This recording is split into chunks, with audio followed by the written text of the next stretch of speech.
Good on YouTube, it's Chris back in the captain's quarters. We're not jumping around tonight, we're having a bit of a sit down, been a busy all weekend, I'll tell you that.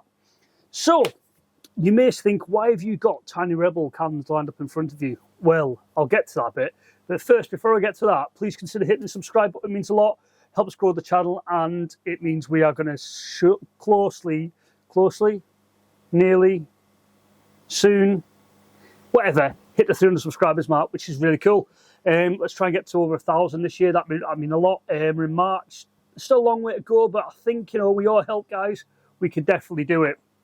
So, why have I chosen Tiny Rebel? So what I'm going to do is I want to do a brewery a week in between kegs. So what I'm going to do is I'm going to randomly pick a brewery. I'm going to pick some of the beers and I'm going to review them. So today we're going to do the Tiny Rebel ones. I might do all three, I might do one, I might do two. I don't know how this video is going to pan out yet. I might do it over 2 videos, which is probably how that's going to pan out. Probably what's going to happen. So, I don't have any Tiny Rebel glasses, so if you're watching Tiny Rebel, please send me a glass, because I'm too tight to buy one and there's no bars around there to pinch one from. But I'd never do that, honestly.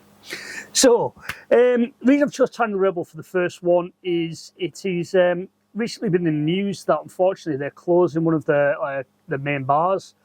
Obviously, Tiny Rebel's a Welsh brewery based out of Cardiff. So, unfortunately, that's one of them. But I just thought it was going to be, you know, just from seeing that, I thought it'd be quite a nice thing to do. And it's a little bit of a follow-on as well, because obviously the last video was the Theakston Old Peculiar, and Tiny Rebel are currently in the process of doing a collaboration with them. Maybe this could be one of the potential kegs we might get. So they've done one called Chocolate Old Peculiar, the Legend, and that's a 5.6%. And they've also done a Welsh Gold, I think it's pronounced. Welsh Gold Ale, which is a 4.6%. I am going to keep an eye out, try and get all of them, bring them to the channel. I think that'd be quite cool. So obviously Tiny Rebel, based out of Cardiff. I think they've been on the pump. They've been on the pump now for. Well, I've had a perfect draft for what, 4 years, so probably about 3 of that, probably. So they've been on the pump with various beers. We've had the Cali Pale, we've had the Club, which is now back in stock. We've had that Puff, fucking whatever it was called. Don't know about that one. Didn't try that one. We've also had the Pineapple Express, and if I've said that, Cali Pale, and we also, what was the other one we had? Club Tropica. Yeah, we had them. I think that's it. I'm sure that's it.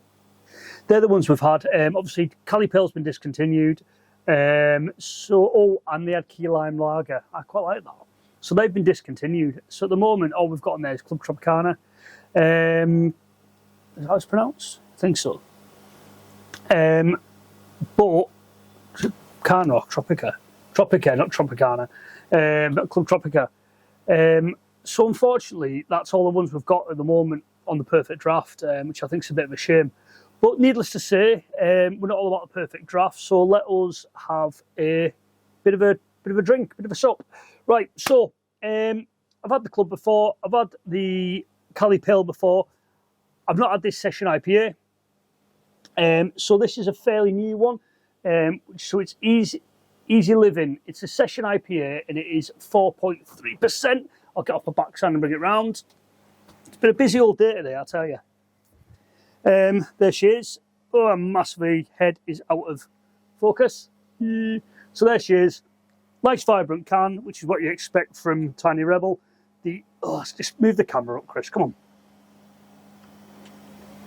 So nice, you know, vibrant can, big boot, big colours, which we expect from Tiny Rebel. You know, they are like the outspoken brewery. So it just says on the back, the bump is, we're on a mission to bring you good times with a hint of beer. We do this by creating brands which will capture the imagination, senses, blah, blah, blah, blah, blah, some bump.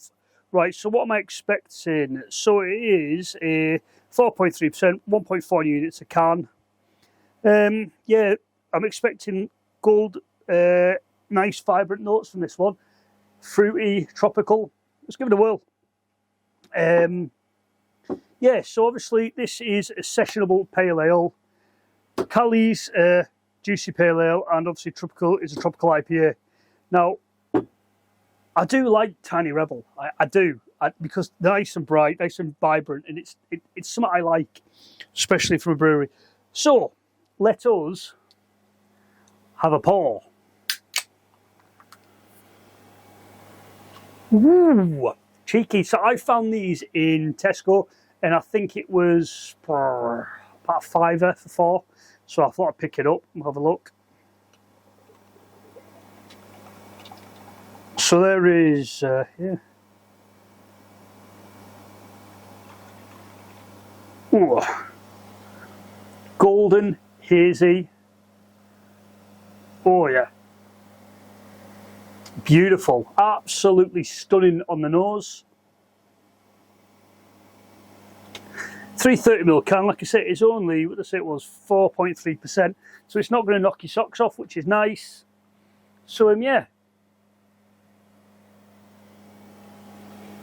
So it's been sat for a couple of minutes while I did some biz. Yeah, the head's totally dispersed. So let's have a smell. What we're getting some hops there. Very, very fruity, very fruity. Maybe some cherries. It's definitely citrus there. Let's have a taste. Cheers.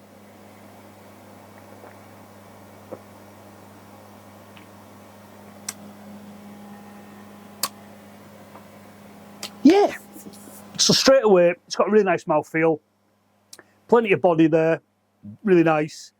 You've definitely got the fruitiness there. Definitely some melon, bit of mango. Definitely some sort of sour hops, I think it's called, for the citrus notes. But yeah, it's a really, really pleasant drink. Yeah, really pleasant. Really, really pleasant. It's definitely one of those, I think it's definitely more for the summer months, by all means, to get your hot tub out, you're in your hot tub, you fancy a nice can, definitely would recommend getting this. Now, I definitely wouldn't mind seeing this on the Perfect Draft as well. I think that would be a little peach, especially on the Pro, where you can set the temperature. I think, this 2-3 degrees would be absolutely stunning. So it's been in my fridge, so it's probably sat around that anyway, but maybe a little bit warmer. But yeah, it's an absolute little cracker, this. Absolute cracker. Absolute cracker. Yeah. The body is, I can't describe, the body is just so, there's not a bad taste there at all. Sometimes with the pale ales you get that nasty little aftertaste sometimes. But that's just not there. That's really drinkable, that.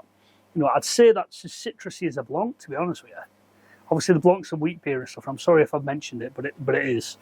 But that is an absolute little cracker. Absolute little cracker. I would definitely recommend that. Definitely. So, guys, I'm not going to babble on too much more because we've got me up to the 10-minute mark. 10 minutes of me talking shite is enough. If you've got this far through the video, please hit the subscribe button, because obviously you think I'm worthy of a subscribe by now, surely. But guys, this is Chris in the Captain's Quarters with the Tiny Rebel review part 1. So stay tuned for part 2. Anyway, guys, thanks for taking time. Watch, don't forget to like, comment, subscribe. Peace out. Catch you next one.